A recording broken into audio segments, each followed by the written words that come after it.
Nous avons décidé de réunir les Libyens entre eux, sans préalable,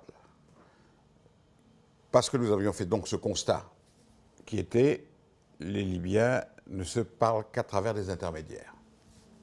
Et l'idée originale que nous avons essayé de développer, c'est qu'il n'y ait point d'intermédiaire, que la Fondation Brazzaville que je dirige soit un élément neutre, non partisan, qui limite son action à la promotion d'une idée, permettre l'organisation d'une telle réunion, avec bien entendu le choix d'un lieu et le soutien d'un gouvernement. Et c'est ce qui a motivé notre action.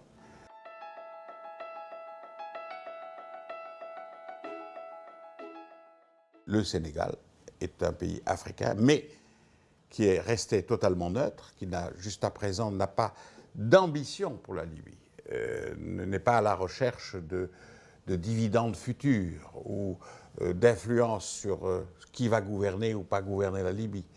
Donc cette neutralité pour moi était très importante. Mais il y a deux autres éléments qui, à mon sens, aussi l'étaient, tout autant.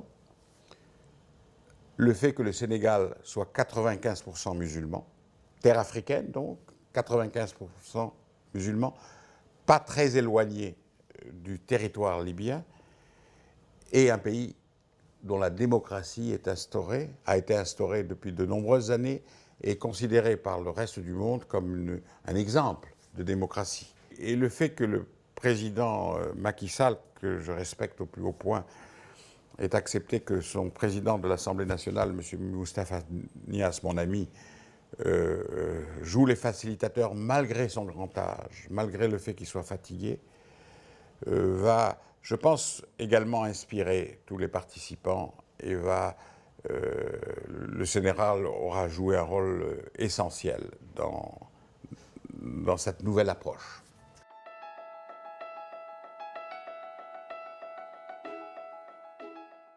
J'ai commencé par regarder les extrêmes, M. Béchir Saleh et M. Abdelhakim Belhadj, l'un étant le représentatif des février et l'autre étant le représentatif des gens que l'on qualifie de septembre.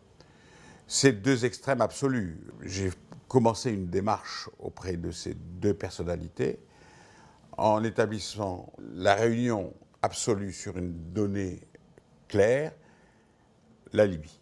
Est-ce qu'ils étaient libyens? Est-ce qu'ils voulaient que leur pays continue à exister?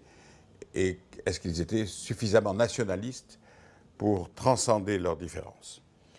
Ils ont accepté de se rencontrer. Cela s'est passé en l'automne dernier à Istanbul. Il est ressorti qu'il y avait des axes possibles de compréhension entre ces extrêmes. Si ces actes étaient possibles entre les extrêmes, ils devaient être possibles également par ceux qui étaient plus modérés.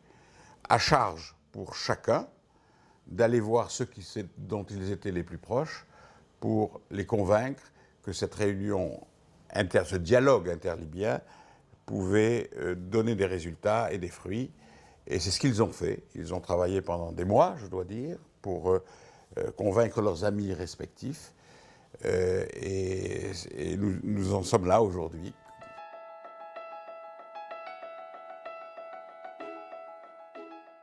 Bien sûr, les Toubous seront représentés, les Touaregs seront représentés, la troisième tribu du Sud va être représentée également.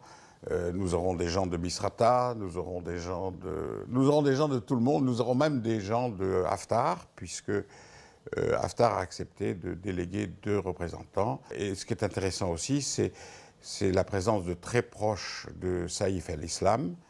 Je crois que c'est la première fois que 2 ou 3 Libyens qui s'inscrivent dans cette mouvance, y compris la tribu qui le protège. Ils ont tous accepté de venir et là, ils auront la surprise à leur arrivée dans la nuit du 10 au 11 de trouver sur leur table de travail de leur hôtel la liste dont ils cherchent tous à savoir qui est là et qui n'est pas là.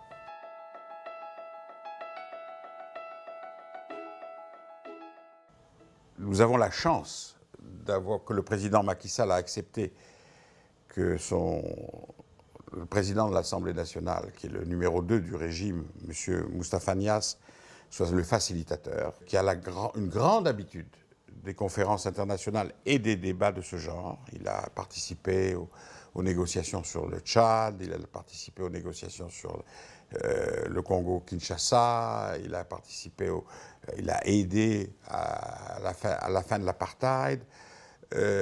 Et M. Moustapha Niasse va, lui, gérer cette assemblée en énonçant au départ des conseils ou des règles qui vont gérer les débats. Et parmi ces règles, il y aura certainement une limitation du temps de parole. Mais ça sera lui qui va désigner qui peut parler et qui ne peut pas parler.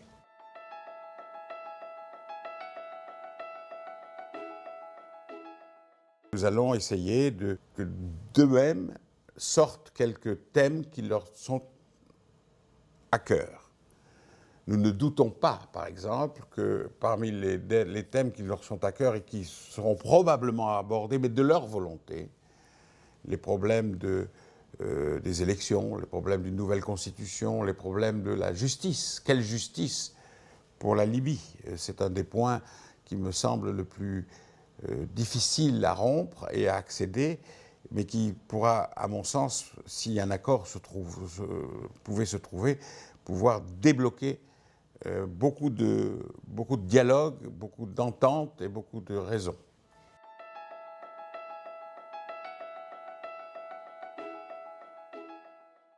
L'Union africaine est informée. Le président Sall a eu des conversations avec les responsables de l'Union africaine en charge de la Libye, le groupe des 10 qui est dirigé par le président Denis Sassou Nguesso du Congo, mais également a eu des entretiens avec le secrétaire général des Nations Unies, et tous deux ont béni l'initiative du président Sall. Ils n'ont pas béni l'initiative de ma fondation, mais par voie de ricochet, je bénéficie de cette bénédiction, puisque c'est sous l'égide de la Fondation Brazzaville que cette réunion va avoir lieu.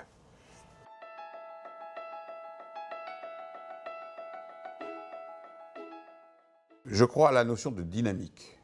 Je crois que lorsque une chose nouvelle se crée, qu'elle a lieu, responsabilise ceux qui y participent, il va se créer une dynamique de la paix, une volonté d'aller plus loin.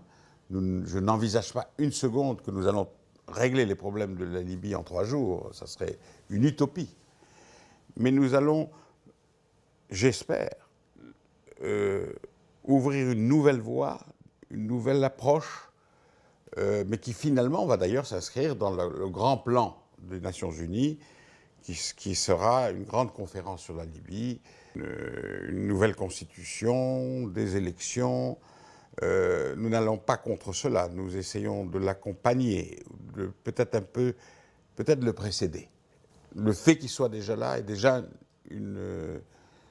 j'espère, une réussite en soi. Et elle va montrer au monde que rien n'est insurmontable, et que des situations qui paraissent bloquées peuvent se débloquer, pas forcément par des gouvernements, pas forcément par des institutions, pas forcément par des influences extérieures, mais peut-être par les Libyens eux-mêmes.